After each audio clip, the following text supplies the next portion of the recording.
मुक़द्दस अर्दबिली बहुत बड़े आलिम गुज़रे हैं। इतने बड़े आलिम थे कि जब उन्हें कोई सवाल दरपेश होता था, किसी मसले में वो उलझते थे, तो जाते थे मौलाए कायनात की तुरबत के पास, कब्र से सवाल करते थे, अंदर से जवाब आया करता था। इतने बड़े आलिम दीन थे मुक़द्दस अर्दबिली। अब सोचिए कभी इस तासुब भरी दुनिया में, इस गुनाहों से भरी दुनिया में इतने बड़े लोग कैसे वजूद पा जाते हैं कि जो सवाल करें तो कब्र से अली से जैसा शख्सियत जवाब देती है, कैसे वजूद पा लेते हैं।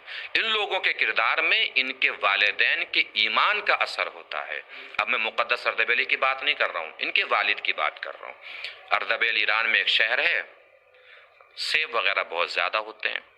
इनके वालिद एक दिन पहुंच गए अपनी ज़मीन पर बगैर नाश्ता किए हुए। सूरज चढ़ा तो भूख लगी, देखा सेब तैरता हुआ पानी में आ रहा है। इन्होंने उठाया, खा लिया। खा रहे थे तो भूखे थे, भूख की वजह से एहसास नहीं हुआ। जब खा चुके तो सोचा कि सेब मेरा तो नहीं था, सेब किसी और का था। जिसका था उससे इजाजत लेनी चाहिए। यानी मुक़द्दस अर्दबिली के वालिद ने हमें क्या सबक दिया कि अगर खाते वक्त भी ना सोच सको कि किसका खा रहे हो, कम से कम खाने के बाद ही सोच लो कि किसका खा लिया है हमने। वो चले, जाके दक्कुल बात किया जहां से उन्होंने सोचा होगा कि सेब यहीं से आया है। साहिब खाना बाहर निकले, सवाल किया, पूछा कि किस लिए तशरीफ लाए हैं। कहा कि आप यहाँ से सेब गया था एक तैरता हुआ, हमने खा लिया है, इजाजत चाहिए। कहा ठीक है, मेरी तरफ से इजाजत है। इजाजत मिली, चले। ये चले तो उन्होंने सोचा कि इन्हें तो इजाजत मिल गई है, ये तो बरी जिम्मा हो गए, लेकिन सारे जिम्मेदारी का बोझ मेरे कांधों पे आ गया है। वापस बुलाया, बुला के कहा कि भाई बात ऐसी है कि मैं इस बाग का अकेला मालिक नहीं हूँ। कहा फिर? कहा आधे बाग के मालिक मेरे भाई हैं जो नजफ में रहते हैं, वो भी इस बाग में शरीक है। कहा मुझे क्यों बता रहे हैं? कहा मैं इसलिए बता रहा हूं कि मेरी तरफ से आधे सेब की इजाजत है, आधे सेब की इजाजत भाईजान देंगे। अब ये चल दिए अर्दबिल से नजफ, किस लिए? आधे सेब की इजाजत लेने के लिए। ईमान की बुलंदी महसूस फरमा रहे हैं। जब बाप का ईमान ऐसा हो तो बेटा मुक़द्दस अर्दबिली जैसा पैदा होता है। ये चले, नजफ पहुंचे, दक्कुल बात किया। आलिम दीन थे भाई, बाहर निकले, सवाल किया क्या बात है? कि आपके शहर से आए हैं। जब कोई किसी के शहर से नजफ पहुंचेगा तो जो नजफ में रहता है उसके ज़हन में क्या ख्याल आएगा कि ज़ियारत के लिए आए होंगे। उन्होंने यही कहा कि ऐसा कीजिए कि आप ज़ियारत कर लीजिए, इतने में आपके लिए दस्तरखान का इंतजाम किए देता हूं। इन्होंने फरमाया कि ज़ियारत बाद में करेंगे। का फिर? उन्होंने पूरा वाक़या बताया कि मुझे आधे सेब की इजाज़त चाहिए। ये भी हमारे लिए सबक है। अब ये एक अलग मसला है कि वो सेब उनके लिए हलाल था या हराम था, इस पे फ़िक़ही बहस हो सकती है। फ़िक़ह में बहुत सारे बाब हैं जो उसके ऊपर बहस कर सकते हैं कि के लिए सेब हलाल है कि हराम है कि जायज़ है कि नाजायज़ है। लेकिन ये बात तो तय है ना कि वो आधे सेब की इजाज़त के लिए अर्दबिल से नजफ तशरीफ़ ले गए हैं। यहाँ पे हमें सबक मिलता है। उन्होंने क्या कहा कि ज़ियारत के लिए बाद में जाएंगे, पहले आधे सेब की इजाजत दे दीजिए। इसका मतलब उन्होंने हमें सबक दिया कि मौला के दरबार में बाद में जाइए, पहले जो हराम खाया है उसको हलाल तो करते रहिए, उसके बाद मौला के दरबार में जाइए, मौला की बारगाह में जाइए। बहरहाल उन्होंने कहा अच्छा तो आपको आधे सेब की इजाजत चाहिए? कैसे नहीं मिलेगी? क्या फिर? कि मेरी बेटी से शादी करनी पड़ेगी। अब रास्ता चलते हुए किसी जवान से कोई कहे कि मेरी बेटी से शादी कर लो, तो उसके जहन में सबसे पहला ख्याल क्या आएगा? यही ख्याल आएगा ना कि कोई कमी होगी, कोई नक्स होगा, कोई ऐब होगा। उन्होंने भी यही सोचा। लेकिन अगर दिल में ईमान हो तो इंसान के कदम डगमगाते नहीं है। उन्होंने सोचा कि अगर कोई ऐब भी होगा तो कितने दिन की बात है? 20 साल, 30 साल, 40 साल, 50 साल। या मैं अल्लाह के पास चला जाऊंगा या मेरी ज़ौजा मरहुमा हो जाएंगी, मसला तमाम हो गया। कब्र के इधर ही तक बात है ना। लेकिन यादा सेब हो सकता है मुझे कब्र में भी परेशान करे, पुले सिरात पर भी परेशान करे, महशर में भी परेशान करे, और उसी आधे सेब की वजह से हो सकता है मैं जहन्नम की आग तक पहुंच जाऊं।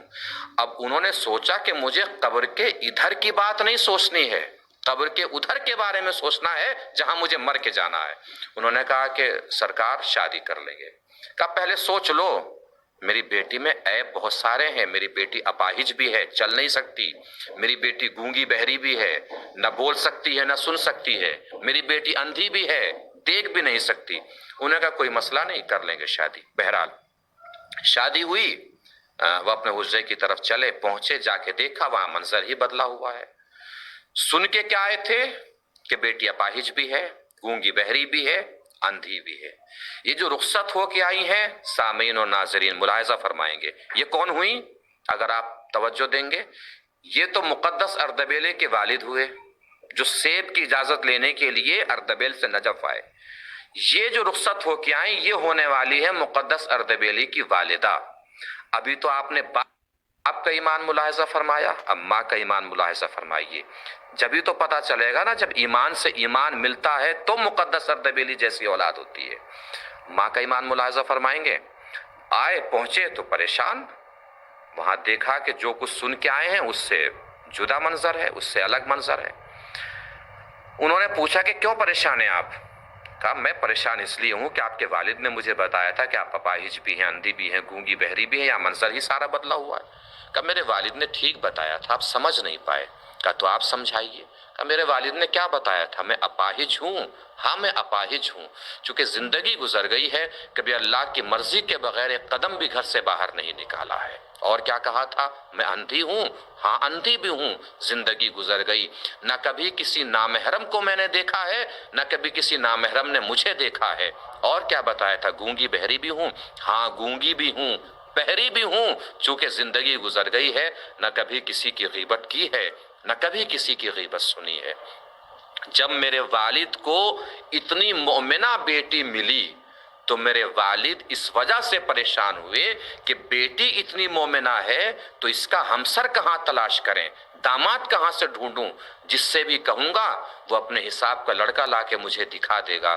میرے والد مولا کائنات کی قبر کے پاس پہنچے، جا کے وسیلہ اختیار کیا، توسل کیا، دعا کی اللہ کی بارگاہ میں، پروردگار عالم تجھے سے صاحب قبر کا واسطہ ہے، مجھے جیسی میری بیٹی مومنہ ہے ایسے ہی مجھے میرا داماد دلا دے۔ مولا کائنات سے کہا، ان کی بارگاہ میں عرض کیا کہ مولا بیٹی آپ کے صدقے میں ملی ہے تو داماد بھی آپ ہی کو دلانا ہے۔ جب آپ آئے اردبیل سے نجف آدھے سیب کی اجازت لینے کے لیے تو میرے والد سمجھ گئے آدھا سیب آپ کو میرے دروازے پر لے کر نہیں آیا ہے، بلکہ میرے مولا نے داماد بنا کے آپ کو میرے دروازے پر بھیجا ہے۔ یہ ہے ایمان سے ایمان ملنا۔ جب ایمان سے ایمان اس طریقے سے ملتا ہے تو اولاد مقدس اردبیلی جیسی پیدا ہوتی ہے۔ عزیزو، ہمیشہ خیال رکھیں، تربیت اگر بہتر ہو تو باپ ماں کی خدمت بھی اچھی ہوتی ہے، ماں باپ کے ساتھ حسن سلوک بھی ہوتا ہے۔ ہمیشہ خیال رکھیں، اللہ نے اپنے لیے سر جھکایا ہے اور ماں باپ کے لیے کہا ہے کہ ان کے سامنے کاندھے کو جھکا کے رکھیں۔